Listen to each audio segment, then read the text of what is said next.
अस्सलाम वालेकुम। आज की इस वीडियो में हम बात करने जा रहे हैं द इंडियन यूरोपियन पीपल्स। ठीक है, पर्शियन एम्पायर को हम थोड़ा डिस्कस कर रहे हैं। उसमें हम टॉपिक कर रहे हैं इंडियो यूरोपियन पीपल्स के बारे में पढ़ेंगे। तो origin of the Indian European races. सबसे पहले कुछ ऐसे लोग थे जिन्होंने नॉर्थ की तरफ मूव किया। ठीक है, डिफरेंट रेसेस के लोग थे। उन्होंने अपने आप को उन्होंने अपने जो फ्लॉक्स थे उनको बढ़ाया इन द ग्रासलैंड्स। कुछ लोग जो थे उन्होंने अपने जो नॉर्थ की तरफ गए, कुछ लोग ईस्ट ऑफ द कैस्पियन सी की तरफ गए, और कुछ वेस्ट वर्ल्ड की तरफ जो कि आज का रशिया है, और रशिया की तरफ जो है डोनेब का इलाका है उस तरफ जो लोग मूव हुए। तो ये जो नोमैड्स थे, तो नॉर्थ के जो नोमैड्स थे वो एंसेस्टर्स थे पर्शियंस के, ग्रीक्स के, रोमर्स के, स्लेव्स के और जर्मन पीपल्स के। और आज उनको यूरोपियंस कहा जाता है। ठीक है, उन्होंने रिमोट एरियाज की तरफ जो कि बिल्कुल बैकवर्ड एरियाज थे उनकी तरफ मूव करना शुरू किया। उनमें से कुछ लोगों ने इंडिया को इन्वाइट किया और कुछ बहुत वेस्ट की तरफ चले गए। ठीक है, एस ब्रिटेन।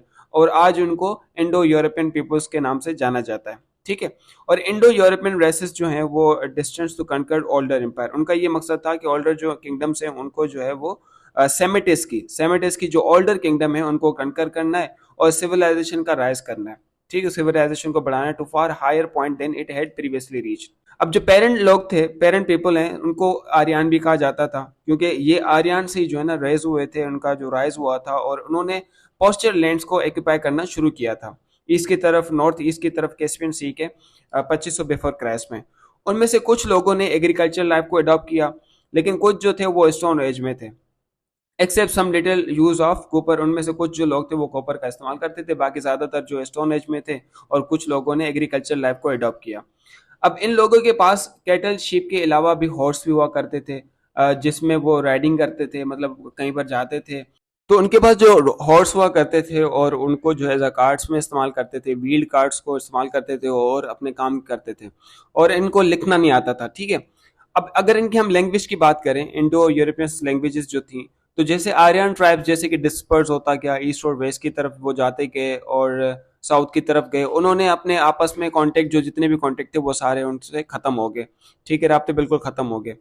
पहले शुरू में तो ओरिजिनली वो सेम लैंग्वेज यूज करते, लेकिन डिफरेंट ग्रेजुअली जैसे कि उनका अराइज होता गया, रोज होता गया, तो वो जो है ना उनमें बड़ा डिफरेंट आता गया लैंग्वेजेस में।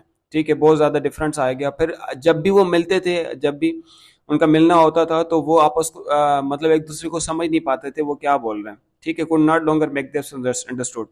तो at last they lost all knowledge of their original relationship. तो आखिर में यही होता है कि उन्होंने अपने जो ताल्लुकात की जितनी भी ओरिजिनल रिलेशनशिप थे वो सारे, उनकी नॉलेज खत्म हो गई। लेकिन जो मॉडर्न सिविलाइज्ड यूरोपियन लैंग्वेज की, यूरोप की जो लैंग्वेजेस थी, having sprung from the same Indo European parents language. तो जो लैंग्वेज है, आज की जो लैंग्वेज बोली जाती है यूरोप में, तो वो जो है इंडो यूरोपियन लैंग्वेज है। पेरेंट लैंग्वेज से इन्होंने जो है ना कुछ कॉपी किया है और उनको ही थोड़ा बहुत जो है ना वो फॉलो करते आ रहे हैं। और इसलिए इनके जो कुछ वर्ड्स हैं, ज़्यादातर जो वर्ड्स हैं वो एक दूसरे से रिलेट करते हैं।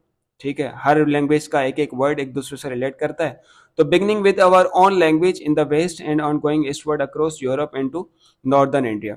तो वेस्ट से जो है ना हम नॉर्दर्न इंडिया की तरफ जो है इन्होंने लैंग्वेज को शुरू किया।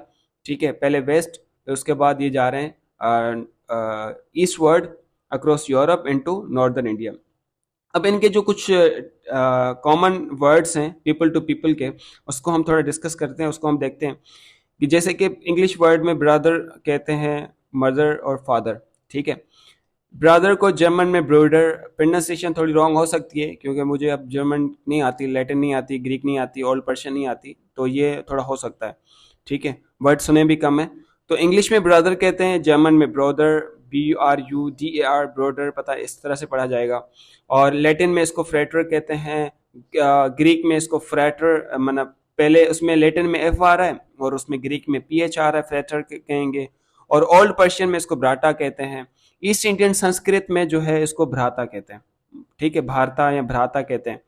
फिर इंग्लिश में मदर कहते हैं और जर्मन में इसको म्यूटर कहते हैं, लैटिन में इसको मेटर कहते हैं, ग्रीक में इसको मीटर कहते हैं, और ओल्ड पर्शियन में इसको मेटर मत या मतार इस तरह का कोई नाम देते हैं। ठीक है, ईस्ट इंडिया संस्कृत में माता कहते हैं। ये तो हमने बहुत ज्यादा नाम सुना है इसलिए इसकी प्रोनाउंसिएशन माता ही है।